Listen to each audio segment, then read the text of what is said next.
Hello everyone, welcome back to Physical Education with PSR, your one-stop solution for all physical education related questions. In this video, we are here to discuss the strategies for enhancing adherence to exercise.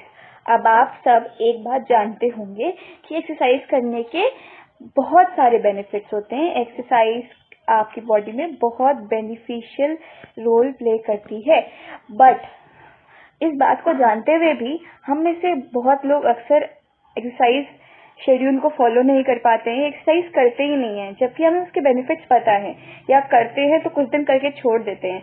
तो आज psychology के इस topic में हम यही पढ़ेंगे कि adherence to exercise कैसे हो, यानी हम अपने एक्सरसाइज शेड्यूल से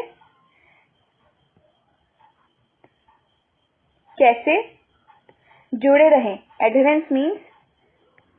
एडहेरेंस का मतलब होता है अटैचमेंट। तो हम अपने एक्सरसाइज शेड्यूल से कैसे अटैच रहे, उसके लिए जो स्ट्रैटेजीज हैं वो हम डिस्कस करेंगे। तो पेपर में this can be asked as 1 marker, 3 marker और 5 मार्कर।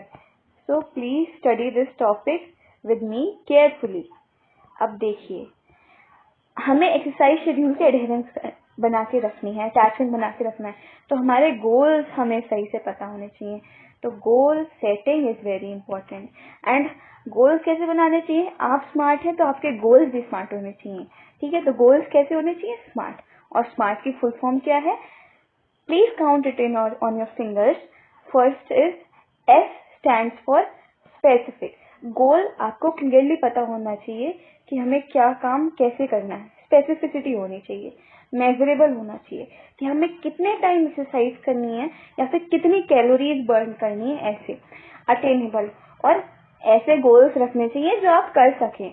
मतलब एक दिन आप बिल्कुल रनिंग नहीं कर रहे हैं और अगले दिन आप अपनी बॉडी से ये उम्मीद कर रहे हैं कि वो 20 किलोमीटर भाग ले, तो ऐसा नहीं होता है। तो अटेनेबल गोल्स रखने हैं आपने, और रियलिस्टिक, ऐसे गोल्स जो रियलिटी में आप कर सकते हो। मतलब आप सोच रहे हैं कि आप 3 घंटे एक्सरसाइज को टाइम स्पेंड करेंगे, बट आपके दिन में 3 घंटा टाइम ही नहीं है, आपका शेड्यूल इतना बिजी है, तो वो नहीं हो पाएगा। तो आपको रियलिस्टिक, अपनी रियल सिचुएशन को ऑब्जर्व करके गोल बनाना है। और टाइम बेस्ड गोल्स, यानी मुझे इस स्पेसिफिक टाइम पीरियड में इतना वेट लूज करना है, या इतनी बॉडी बिल्डिंग करनी है, या इतना अपना स्टैमिना डेवलप करना है। तो टाइम के अकॉर्डिंग शेड्यूल करना है। अब आपको एक बहुत इंटरेस्टिंग बात जाननी चाहिए कि एक्यूट एक्सरसाइज, सिर्फ 20 या 30 मिनट की रोज की एक्सरसाइज से हमारी बॉडी में पॉजिटिव साइकोलॉजिकल इफेक्ट्स आते हैं। और लैक्टेट थ्रेशोल्ड से ज्यादा अगर हम एक्सरसाइज करते हैं तो वो हमारी बॉडी के लिए अनप्लीजेंट होती है। लैक्टेट थ्रेशोल्ड का मतलब है कि जब आप एक्सरसाइज करते हैं तो आपकी body more and more O2 consume करती है, मोर एंड मोर रेस्पिरेशन करती है। बट अगर आपकी बॉडी में इतनी कैपेसिटी ही नहीं है ऑक्सीजन को यूज करके, डेवलप ही नहीं हुई है इतनी कैपेसिटी ऑक्सीजन को यूज करके आपकी बॉडी की सेल्स को एनर्जी प्रोवाइड करने की विया रेस्पिरेशन, तो क्या होता है कि एनारोबिक रेस्पिरेशन होता है। उसमें लैक्टेट यानी लैक्टिक एसिड का प्रोडक्शन होता है। तो उसका भी एक थ्रेशोल्ड लेवल है, यानी उसका भी एक अपर लिमिट है, जिसके बाद वो हमारी बॉडी के लिए अनप्लीजेंट हो जाती है। तो अपने लैक्टेट थ्रेशोल्ड से ज्यादा एक्सरसाइज करने पे वो सिचुएशन हमारे लिए अनप्लीजेंट हो जाएगी।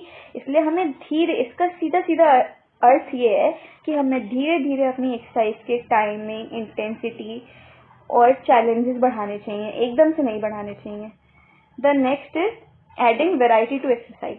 अब आप जो भी एक्सरसाइज करते हैं, फॉर एग्जाम्पल अगर आप कोई अपर बॉडी की एक्सरसाइज करते हैं, तो अगर आप रोज एक ही एक्सरसाइज करेंगे तो आप उस एक्सरसाइज को करते करते बोर हो जाएंगे। इसलिए आपको एक्सरसाइज में कुछ ना कुछ वेराइटी ऐड करनी चाहिए। अब एक्सरसाइज में वेराइटी कैसे ऐड करेंगे? जो बॉडी पार्ट को लेके आप कंसर्न हैं, जिस बॉडी पार्ट के इश्यूज को लेके आप कंसर्न है, फॉर एग्जाम्पल अगर आप कोई अपर लिम्ब की एक्सरसाइजेस करना चाहते हैं अपर लिम्ब स्ट्रेंथ के लिए, तो आप वो सारी सेट ऑफ एक्सरसाइजेस को एक्सप्लोर करिए जो अपर लिम्ब से रिलेटेड हो, यानी एड्रेस सेम बॉडी इश्यूज यानी upper, for example in our case upper limb के जितने भी इश्यूज को आप एडजस्ट कर रहे हैं, उनसे रिलेटेड जितनी भी एक्सरसाइजेज हैं उनको आप बारी बारी करिए, एक्सरसाइज चेंज करते रहिए और ऐसी एक्सरसाइजेस आपको चेंज करते करते करनी है जिनसे कोई थेरेपेटिक बेनिफिट का लॉस ना हो रहा हो। मतलब सारी एक्सरसाइजेस बराबर लेवल की आपको हेल्पफुल होनी चाहिए। अब और कैसे वैरायटीज ऐड कर सकते हैं, नई स्ट्रैटेजीज बना के कर सकते हैं, मेथड्स चेंज कर सकते हैं एक्सरसाइज के, इक्विपमेंट चेंज कर सकते हैं। अब जैसे एक पुरानी रफ कॉपी में काम करने में उतना मजा नहीं आता जितनी एक नई रफ कॉपी में काम करने में आता है, वैसे ही नए इक्विपमेंट के साथ ज्यादा मजा आता है। The next is reinventing logistics and adding new members. नए नए फ्रेंड्स के साथ एक्सरसाइज करिए। अब एक सोशल कम्युनिटी में एक्सरसाइज करने में आपको पता भी नहीं हो, फील भी नहीं होगा कि कब आपने अच्छे से एक्सरसाइज परफॉर्म कर ली और आपका मन भी लगा रहेगा। The next is social support enhancement. अपने फ्रेंड्स, अपने एक अदर फैमिली मेंबर्स, कलीग्स के साथ एक कम्युनिटी डेवलप कीजिए जो रोज एक्सरसाइज करती हो, क्योंकि this is human nature. Humans are be born to live in society. तो जब आप लोगों के साथ मिलकर एक्सरसाइज करेंगे तो आपको एक्सरसाइज का जो स्ट्रेन है वो उतना फील नहीं होगा। फॉर एग्जाम्पल अगर आप एक राउंड वॉक भी करने जाते हैं तो जब आप अकेले जाएंगे तो आपको थकान फील हो सकती है, लेकिन अगर आप अपने फ्रेंड्स के साथ बातें करते हुए जाएंगे तो आपको पता भी नहीं चलेगा कि राउंड कब कंप्लीट हो गया। The next strategy is having an contract. Participation एक कॉन्ट्रैक्ट को साइन करके होना चाहिए, जो कॉन्ट्रैक्ट कहना चाहिए कि स्पेसिफाइड एक्सपेक्टेशंस आप फुलफिल कर रहे हैं। इसका क्या मतलब है कि फॉर एग्जाम्पल अगर किसी पर्सन को योगा सीखना है तो बेटर ही और she joins a yoga class, क्योंकि योगा क्लास का एक स्पेसिफिक टाइम होगा। योगा टीचर आपको रेगुलरली मॉनिटर करेगा। योगा टीचर को आपने पहले ही फीस पे कर दी है, तो it is an obligation to you, it is compulsory for you to go to that yoga class. तो एक कॉन्ट्रैक्ट साइन करने से एक्सरसाइज एडहेरेंस बढ़ जाती है। अब the next strategy is reinforcement intervention, यानी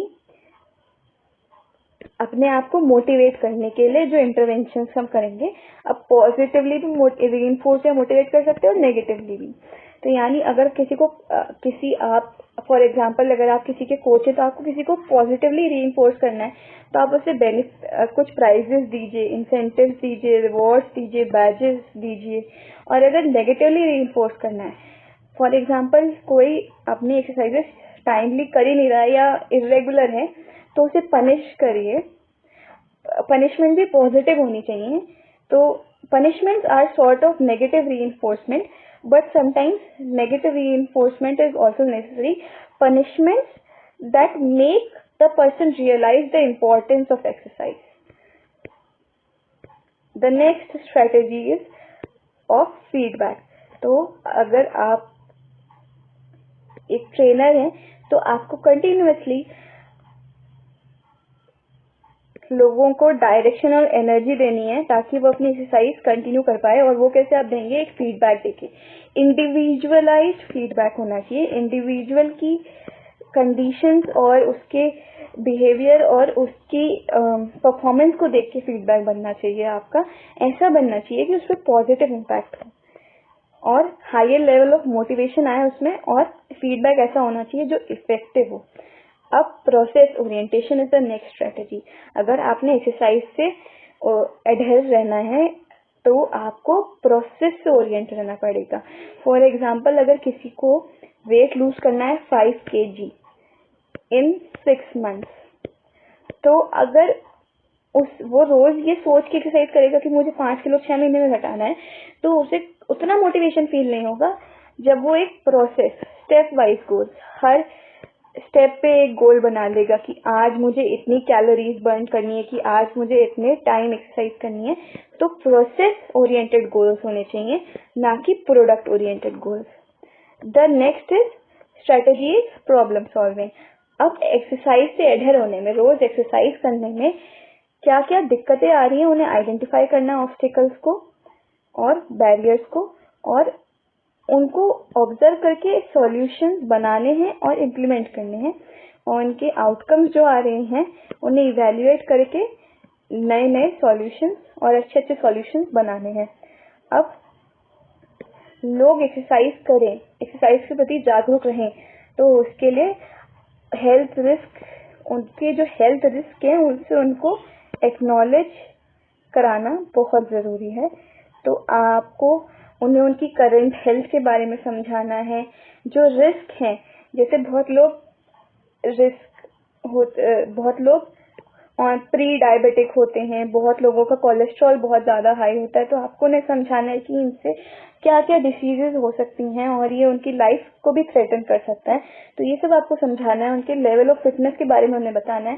तो जब वो अपनी बॉडी को लेके कॉन्शियस होंगे तो वो ज़रूर से ट्राई करेंगे कि वो एक्सरसाइज शेड्यूल से अडर कर पाएँ और उनको उनकी हेल्थ इम्प्रूव करने के गोल सेट करवाने हैं। उनकी हेल्थ एजुकेशन, हमारी हेल्थ की क्या इम्पोर्टेंस है, ये भी हमें अगर किसी को एक्सरसाइज से अडर कराना है तो उसे समझानी होगी। Because there is a saying that the most important thing in our life is our health. अगर हेल्थ है तो ही आप बाकी जितने भी बेनिफिट्स हैं, आपकी जो वेल्थ है, जो प्रॉस्पेरिटी है, आप कितनी ही सक्सेसफुल हो जाएं, लेकिन अगर आपकी हेल्थ आपका साथ नहीं देगी तो उस सब का कोई फायदा नहीं है। और हमारी ओनली सोलमेट हमारी बॉडी होती है, तो take care of it nicely. I hope this topic is clear to you.